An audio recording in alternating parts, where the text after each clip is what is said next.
These are the world's first genetically edited horses.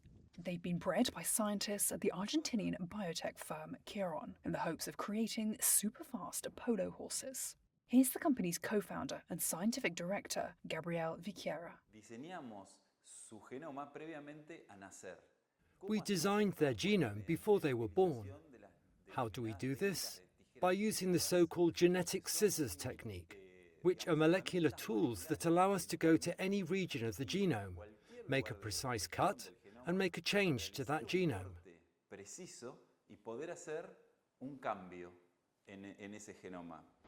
The scientists took genes from Argentina's award-winning mare, Polo Purezza, and used them as a genetic base for the 5 horses who were all born late last year. They edited the genes to increase speed, but all the while keeping the champion horses' other qualities. We identify some sequences in a specific gene related to how the animal's musculature develops in the genome of another animal. Let's say another mare. There are certain muscle fibers that give more explosiveness, a quicker contraction, and the animal can have a greater initial speed.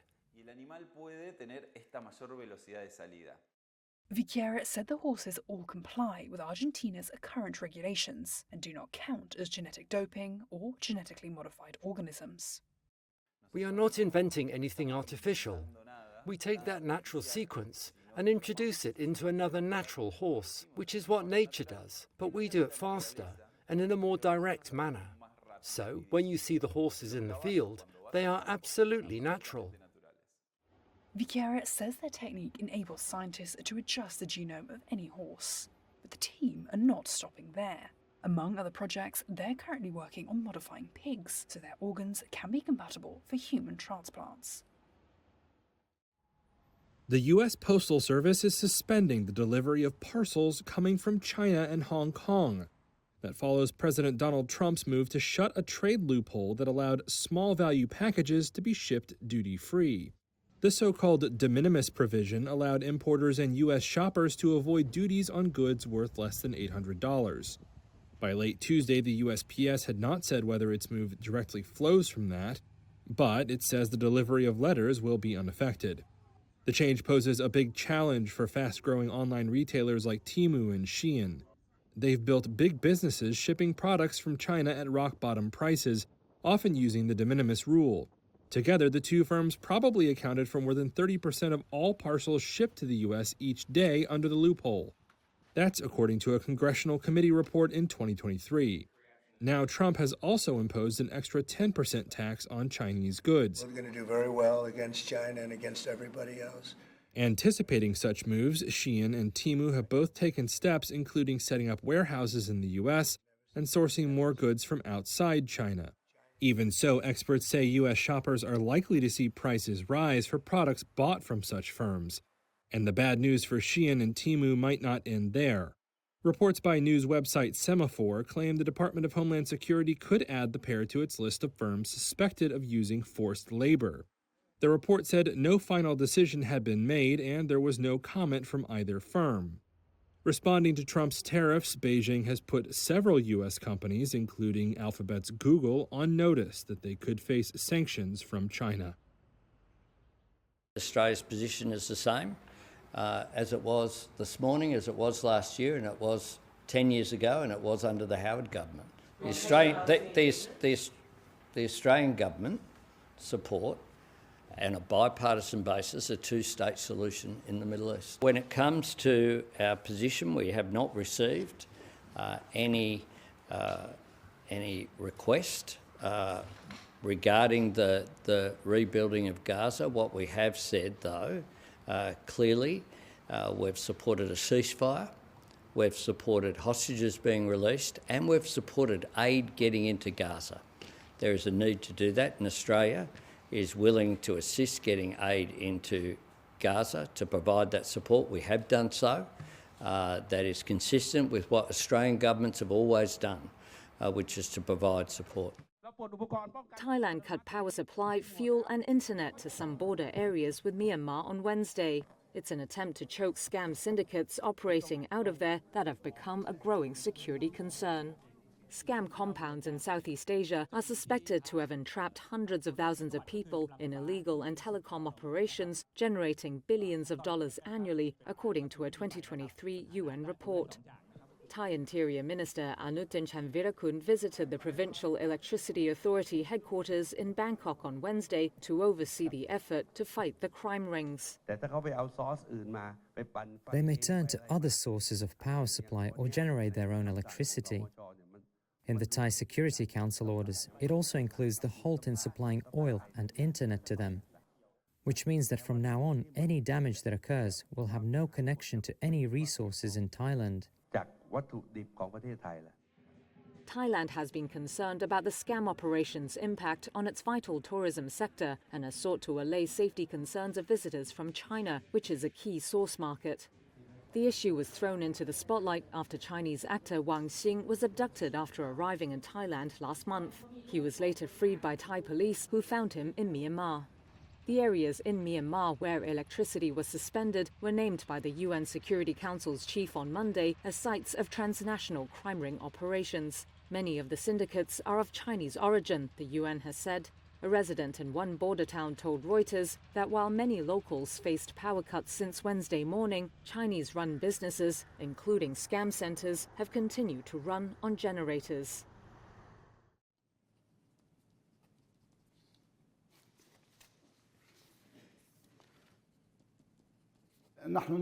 We strongly reject President Trump's statements regarding the deportation of our Palestinian people from the Gaza Strip and regarding the United States' control over the Gaza Strip. These statements reflect confusion and deep ignorance about Palestine and the region. Gaza is certainly not a common land, and it is not a property that can be bought and sold. American bias towards Israel and against our Palestinian people and against their just rights continues and is confirmed by such statements. We call on Arab and Muslim leaders to hold an urgent Arab-Islamic summit to look at such statements, take a historic position, and send a message to the world that the Palestinian people and their just cause are embraced by their Arab and Islamic world and will not accept such positions and statements.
Mexican soldiers were mobilized to the US border on Tuesday to crack down on fentanyl trafficking.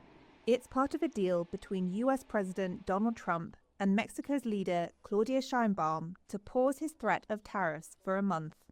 National Guard Coordinator Jose Luis Santos Isa spoke to the media. The personnel that have just arrived belong to the National Guard. They arrived because of the recent agreements between President Claudia Sheinbaum and President Donald Trump, which consist of reinforcing the northern border of our country with people of the National Guard to avoid drug trafficking from Mexico to the United States, especially of fentanyl. The plan to eventually deploy 10,000 Mexican soldiers is an initial concession that was announced on Monday. Sheinbaum said Washington also made promises to try and stop the flow of high-powered weapons from the United States over the border into Mexico. Mexico argues that more than 500,000 guns are trafficked annually into the country from the US. Analysts Reuters spoke to say the hefty concentration of Mexican troops at the border could leave other areas of the country vulnerable. Scheinbaum has threatened retaliatory tariffs if Trump makes good on his threat of 25% duties on Mexican imports. A trade war between Mexico and the US would likely throw Mexico into a recession, while US consumers would have been hit with higher prices on Mexican imports, including cars and trucks. Mexico's economy minister, Marcelo Ebrard, told reporters on Tuesday that they believed a month was, quote, more than enough to strike a deal to head off Trump's threats. Last night I got a call from the PA of Mr. Ramaphosa while I was having supper in a restaurant, asking me if I can speak to Mr. Ramaphosa. So without divulging things, I was asked if I can arrange a quick talk between Ramaphosa and Elon last night. So I said, all right, so I did. And then they spoke a few minutes later, and it's on my phone. I imagine Elon would say, get rid of these rules, the laws or whatever, that discriminate against anybody, not just white people, just get with it, you know. He would be concerned about South Africa, operating as nicely as it possibly can. I simply do not trust him to oversee the CDC. He's unqualified, and I dare say everybody here knows it. We need a serious person at the helm of the HHS. I, for one, think that it is time to put a disruptor in. It is time to put somebody in there that's going to go wild. But there are areas where I think that's exactly what we need. And there are areas of health and human services that if you touch the gold standard for the NIH and the CDC, then I'll have a problem with that nominee, and we'll bring that up during oversight. Mr. Chairman, the final tally was 14 ayes, 13 nays. The vote was 14-13. The nomination is reported favorably. Greenland's Prime Minister says it will hold a general election this March as it finds itself in the sights of US President Donald Trump. The semi-sovereign Arctic island is a Danish territory. However, Trump said last month he wanted to gain control of Greenland for its vast untapped mineral resources and did not rule out using military or economic force to achieve this goal. On Tuesday, lawmakers in Greenland moved to ban foreign and anonymous donations to political parties in response to fears of foreign intervention in the upcoming vote. This week, Greenland also tightened rules on foreign real estate and property investments. Independence from the Kingdom of Denmark is expected to be a central issue in the March elections. All 5 parliamentary parties support independence, while differing on how and when it could be achieved. The opposition party Nalarak, which holds 5 seats in the 31-seat parliament, wants to sever ties with Denmark immediately. Pelle Broberg is its leader. We have last week presented 5 pillars for our coming election strategy, but if I can sum it up, it's much easier just to mention some of the headlines. The most important one is to start the process of independence from Denmark. A recent survey showed a majority of Greenlanders would vote for independence if a referendum were held now. Liv Aurora Jensen, a candidate for the left-wing Inuit Ataqatigiit party, says many Greenlanders are exasperated by the lack of development in Greenland, with its economy heavily relying on Danish grants. And the recent sight of Donald Trump Jr. visiting Greenland after his father promised Greenland would benefit tremendously if it becomes part of the US seemed to prove their point. Of Trump's visit here, it really started escalating to talk about independence and who we are as a people. And I think it was a shock for Denmark, I think the Danish government and the Danish people woke up because the biggest country, the biggest power in the world came and said, we want to have Greenland because you cannot take care of it. You cannot develop it. Greenland has been controlled by Denmark for centuries. In 2009, the island was granted broad self-governing autonomy, including the right to declare independence from Denmark through a referendum. Recent polls show that 45% would still oppose independence if it negatively affected living standards, a sign the path to leaving Denmark may not be so clear. In response to Trump's interest, Danish Prime Minister Mette Frederiksen said on Monday that Greenland is not for sale, and reiterated it remains a part of the Kingdom of Denmark. And the territory's Prime Minister Mute Egde said in a recent social media post without mentioning Trump, quote, "We are in the midst of a serious time, a time that we have never experienced in our country. This is not the time for internal division."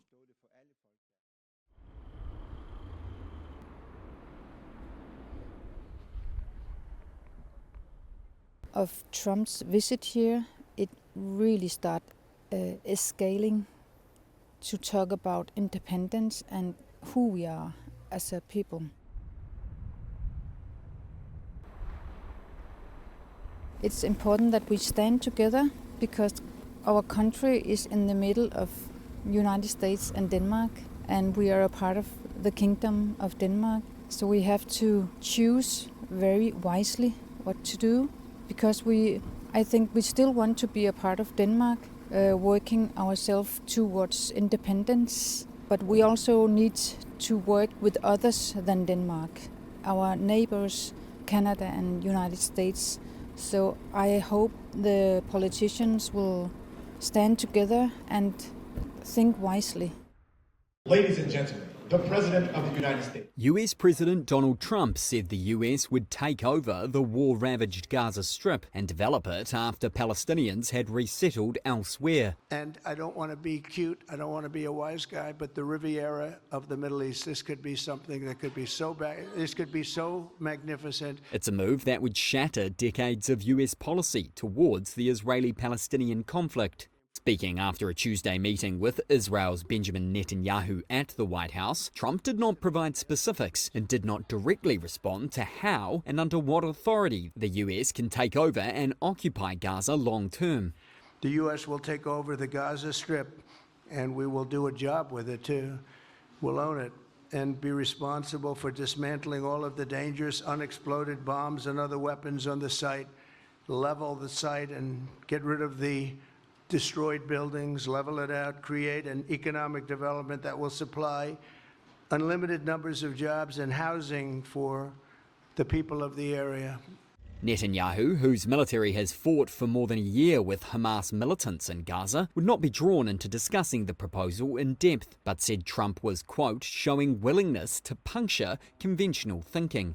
Trump also announced earlier the proposal to permanently resettle Palestinians from Gaza to countries like Jordan, Egypt, and other neighbouring Arab states. That goes beyond suggestions he has made about Gazan resettlement that Arab leaders have already steadfastly rejected. Forced displacement of Gaza's population would likely be a violation of international law and be fiercely opposed by Western allies. Some human rights advocates liken the idea to ethnic cleansing. Analyst Brian Katulis from the Middle East Institute told Reuters that he believes the proposals lack thought. Most certainly there's no plan behind this. And if there is, it's not a plan that has any connection to reality in today's Middle East, and it's certainly not in consultation with the Palestinians or neighboring countries like Egypt and Jordan. Senior Hamas official Sami Abu Zuri condemned Trump's calls for Gazans to leave as expulsion from their land and a recipe for generating chaos and tension in the region. Shock, like almost everybody listening, at the statements made about owning Gaza, about essentially, treating it as a sort of real estate development property, displacing Gazans permanently, if not permanently, semi-permanently, and these ambitious plans that he seems to have for what's going to be the next phase of rebuilding, reconstruction, and post-war rehabilitation of Gaza and the region as a whole. So it was quite a surprise to hear that, given that it seems to come out of nowhere with no precedent whatsoever, nor any agreement in place beforehand or any understanding from other countries aside from Israel that this is even viable. What makes this one particularly different is that it is a disputed conflict zone that has been at the core of not just historical conflicts, but most recently the October 7th attacks against Israel and the war that's been resulted since then. There is no precedent for this. It's one thing for the United States to say, we are going to lead reconstruction, we're going to occupy with the intent of rebuilding and then withdrawing.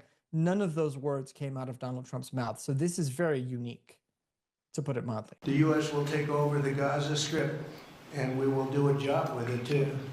We'll own it and be responsible for dismantling all of the dangerous unexploded bombs and other weapons on the site, level the site and get rid of the destroyed buildings, level it out, create an economic development that will supply unlimited numbers of jobs and housing for the people of the area. US tariffs on China are now in effect, with an additional 10% duty placed on all their goods from 1 minute past midnight on Tuesday. China retaliated within minutes, with its finance ministry announcing it will apply a 15% tariff on US coal and liquefied natural gas on February 10th, as well as an additional 10% on crude oil, farm equipment, and some vehicles.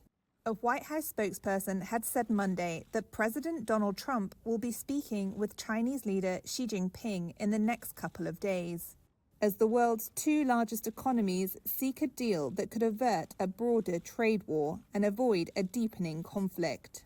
The call would be Trump and Xi's first known talks since Trump took office on January 20th. On Saturday, Trump ordered sweeping tariffs on goods not only from China, but also Mexico and Canada, part of demands they stop the flow of illegal fentanyl, a leading cause of drug overdoses in the US. Trump backed away from his tariff threat against Mexico and Canada on Monday after speaking to leaders of both countries. Before China's Lunar New Year holiday, a foreign ministry spokesperson insisted that Beijing has always firmly safeguarded its national interests, but signaled an openness to talks. On this issue, we have repeatedly expressed China's position. We always believe that there are no winners in trade wars and tariffs. On Monday, Trump threatened to further ramp up tariffs on China. He described Tuesday's tariffs as an opening salvo. During his campaign for the presidency, Trump had promised a steeper levy of 60% on Chinese goods.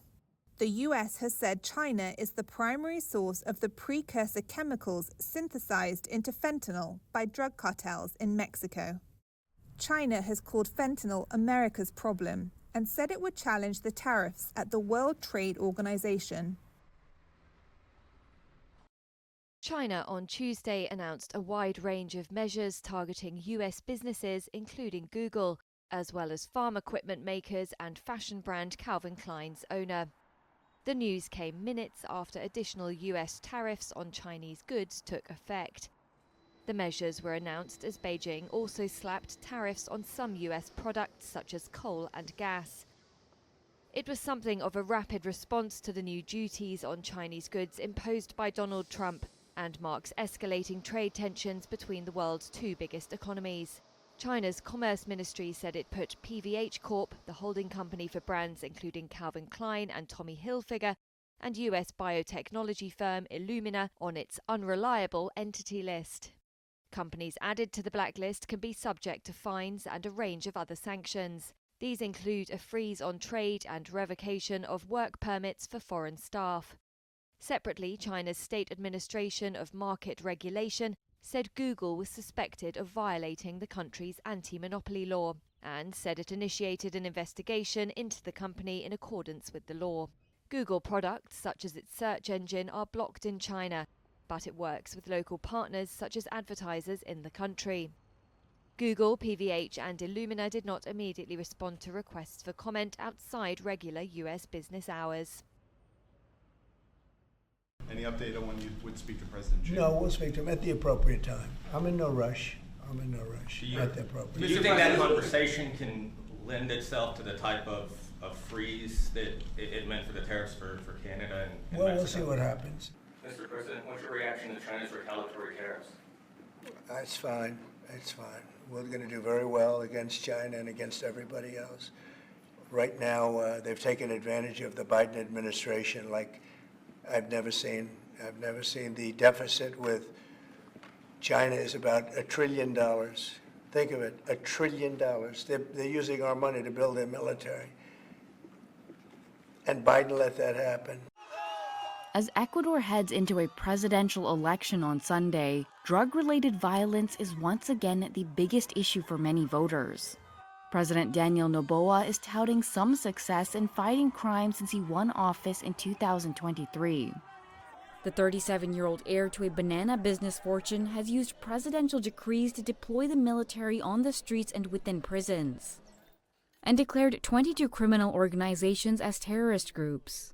He says there's been a 15% reduction in violent deaths last year, a drastic drop in prison deaths where once common riots have become rare, and the capture of major gang leaders. But his opponents, including Luisa Gonzalez, who he faced in 2023, argue it's not enough. Despite last year's decline in the rate of violent deaths, Gonzalez says Ecuador is now seeing a sharp uptick. Figures published in local media, quoting the police, say 658 violent deaths were recorded from January 1st to 26th. That's one of the highest levels of any month in the last 3 years, and 220 higher than January last year. Police did not respond to Reuters' request for comment.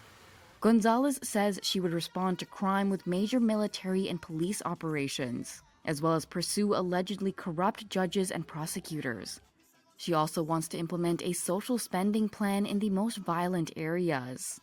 The tough-on-crime stance of the leading candidates reflects a shift in Latin America. Leaders are moving away from examining the root causes of crime in favor of a more punitive stance that is less tolerant of rampant gang activity, often at the expense of civil liberties. Voters, desperate for less insecurity and better employment opportunities, are receptive, with some polls putting Noboa within striking distance of a first-round victory on February 9th. He said he intends to win the first round, and 2 polls indicate that he could. Other surveys point to a repeat second-round fight in April with Gonzalez, who's a protege of former President Rafael Correa. Police were investigating the motive for a mass shooting at an adult education center in central Sweden on Tuesday, the country's deadliest attack ever. The local police chief said that, quote, 10 or so people were killed in the shooting, telling a news conference that he couldn't be more exact about the death toll at that time because, quote, the extent of the incident is so large. He also said the gunman is believed to be among those killed. He is not known to the police from before and has no gang affiliations. What we believe is that it was a lone perpetrator. I want to emphasize that the situation could change, and this is the information we have at the moment. A student at the school for adults told local TV news that she and her friend tried to stem the bleeding of one of the victims. A guy next to me was shot in the shoulder. He was bleeding a lot. When I looked behind me, I saw 3 people on the floor bleeding. Everyone was shocked. They said, "Get out, get out." I and my friend tried to save the life of this person. The search for victims went into the evening as Swedish Prime Minister Ulf Kristersson spoke to reporters. It is difficult to take in the magnitude of what has happened today. The darkness that is now falling over Sweden tonight. Today, we have seen a brutal, deadly violence against completely innocent people. This is the worst mass shooting in Swedish history. Police said they had opened an investigation into murder, arson, and an aggravated weapons offense. The school in Örebro, Sweden, where the shooting took place, is for adults who did not complete their formal education or failed to get the grades to continue to higher education. We now know that about 10 people have lost their lives today. We cannot provide more specifics at this time. The reason for this is the number of injured. What we are doing right now involves several parts. Part of this involves identifying the deceased, as well as following up on the condition of the injured. Additionally, there is an extensive investigative effort underway. We still believe that we have the primary perpetrator, although we are not ruling out connections to others. Right now, we feel more confident that no further attacks will take place, and the schools that were affected have been evacuated. As I see it, there is no ongoing danger, even though both we and the municipality, of course, have a significant amount of work ahead to discuss what has happened and how to ensure safety. I think he's just making things up off the cuff. Most certainly there's no plan behind this. And if there is, it's not a plan that has any connection to reality in today's Middle East, and it's certainly not in consultation with the Palestinians or neighboring countries like Egypt and Jordan, which reject the first step in his plan, which is to remove all the Palestinians of Gaza and put them in their countries. He's trying to seize the spotlight with provocative statements to try to shift the debate and focus the mind. But he's made statements like this in the past. Remember in his first term when he said about Iraq, we will take all of their oil. Now, did they even get close to doing any of that? No. But I think there's some part of him who is relieved to hear that maybe somebody in America would want to take this problem from his hands, because he certainly does not have a clear plan for how this all ends in Gaza. But then he'll have to face the reality that he's part of a government, his own governing coalition, that includes right-wing Israelis who want to reoccupy Gaza and take that land back. Syria's transitional leader Ahmed Ashara arrived in Turkey on Tuesday as he seeks to burnish his legitimacy on the international stage. The former rebel leader, who declared himself Syria's interim president last week, was warmly received by President Tayyip Erdogan. Ashara's success in the lightning advance that overthrew dictator Bashar al-Assad was aided by Turkey, which backed anti-Assad forces during Syria's 13-year civil war. His visit to Turkey aims, in large part, to restore trade between the neighbors, which is already surging. Turkish Exporters Assembly data show exports to Syria rose 20% in December, when Assad was overthrown, and jumped by more than 38% in January. But it's about diplomacy as well as trade. This is Ashara's second foreign visit since seizing power. On Sunday, he met with Saudi Crown Prince Mohammed bin Salman in Riyadh. He's also looking beyond the Middle East. Moscow this week said it was in negotiations with Damascus over Russian military bases in Syria. And in an interview with The Economist magazine, Ashara said his government aims to restore ties with the United States in the coming days. But he said he has not yet had any contact with the Trump administration. Syria is still under heavy economic sanctions from Washington. In January, the outgoing Biden administration issued a sanctions exemption for transactions with Syrian governing institutions for 6 months. One sticking point, though, could be the fate of the Kurdish-led Syrian Democratic Forces, or SDF. The U.S. has backed the group, which was a chief fighting force in the coalition effort against Islamic State. Turkey views the People's Protection Units, a militia that spearheads the SDF, as an extension of the Kurdistan Workers' Party, or YPG. The YPG has been waging an insurgency against the Turkish state since 1984 and is deemed a terrorist group by both Turkey and the U.S. And there are signs of rising tensions. A car bomb killed 20 people in the northern Syrian city of Manbij on Monday. The city changed hands a number of times. The SDF captured it from ISIS in 2016. In December, Turkish-backed rebels seized it from the SDF. There were no immediate claims of responsibility. It came just 2 days after another car bomb in the same city killed 4 people, according to Syria's state news agency. The morgues in Goma are overflowing after Rwanda-backed rebels seized the biggest city in Eastern Democratic Republic of Congo last week. Relative calm has now returned to the provincial capital after the rebel Congo River Alliance, including the M23 group, declared a ceasefire from Tuesday. But now Red Cross workers and civil protection teams are struggling to bury the dead. Myriam Favier, head of the International Committee of the Red Cross's sub-delegation in Goma, said power lines had been cut, hampering refrigeration at morgues, and that land for burials is extremely limited. So it has been a race against time to find burial sites, and it remains a race against time because identifying the body is becoming increasingly difficult. Each passing day makes our task even harder. Congo's communications minister said late on Monday that 2,000 bodies require burial in Goma. That, Patrick Muyaya said, gave, quote, an overview of massacres committed in the city. The United Nations has said at least 900 people were killed and almost 3,000 injured in the days of fighting leading up to Goma's capture. The UN has also accused both M23 and the Congolese army of recent human rights abuses, including summary executions and rape. Neither side have responded to requests for comment. M23 is the latest in a long line of Rwandan-backed rebel movements to emerge in Congo's volatile eastern borderlands following 2 successive wars stemming from Rwanda's 1994 genocide. Rwanda has long denied supporting M23 and says it is acting in self-defense and to protect ethnic Tutsis. Congo accuses Rwanda of using M23 to pillage valuable minerals.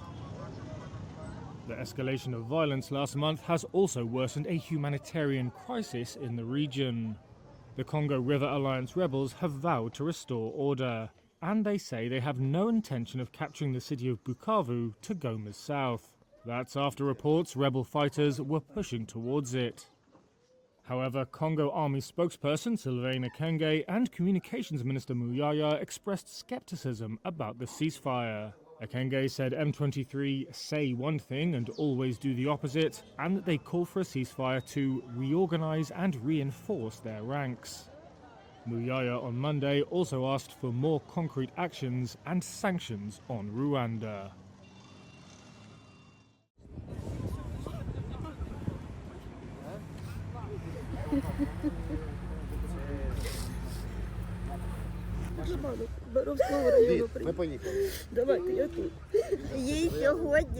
She was supposed to change her old passport for a new one today. We travelled here to get this done and stood here in the queue.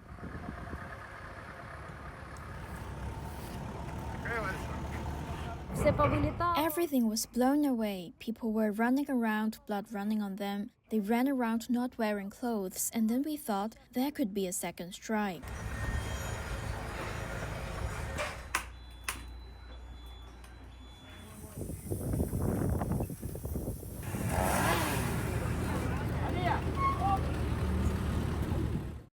In the early hours of Tuesday morning, hundreds of people crowded the port in Santorini to board a ferry and reach safety in Athens. A tremor with a magnitude of 4.9 was recorded by the European Mediterranean Seismological Center on the Greek island, whose popular villages cling to steep cliffs over the sea. Here is Santorini's mayor, Nikos Zorzos. We must deal with it with patience and calm. This seismic activity may last many weeks. Since last Friday, hundreds of quakes have been registered every few minutes in the sea between the volcanic islands of Santorini and Amorgos.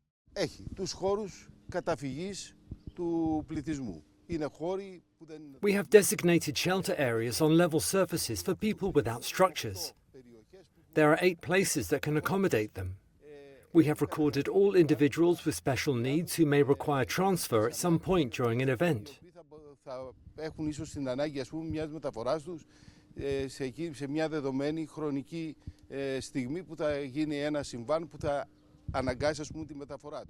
We have made a food distribution plan for those who will be outdoors.